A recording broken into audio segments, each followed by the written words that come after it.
Ассаламу алейкум ва рахматуллахи ва таала ва баракатух. Пайгамбар саллаллаху алейхи ва саллям өзүнүн хадисинде ушундай дейт: Ооруларыңарды садака менен дарылагыла. Садака ооруларды, балелерди жок кылат. Ал жардам кайрымдуулук фонду өз ишин улантууда. Азыркы учурда өлкөдө болуп жаткан кыргызга байланыштуу жардамга муктаждардын саны өсүүдө. Бирок ошол нерсеге карабастан жардам колун сунган бир туугандарыбыз да аз эмес. Ал жардам кайрымдуулук фонду өзүнүн кезектеги тагыраагы 16, 17, 18 апрель күндөрүндө болгон иш аракеттеринен отчет берет. Отчет берүүдөн максат бул элге көрүнүү же рия кылуу эмес, балким ошол элдерден бизге түшкөн каражаттарды өз ээлерине жеткендиги тууралуу маалымат берүү.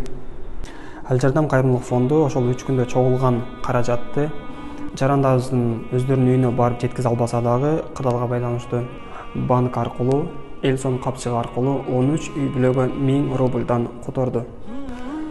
Берген садакаңыздарды жараткан кабыл кылып, акыретте чексиз сопторду насип эткен болсун. Ассаламу алейкум ва рахматуллахи ва таала ва баракатух.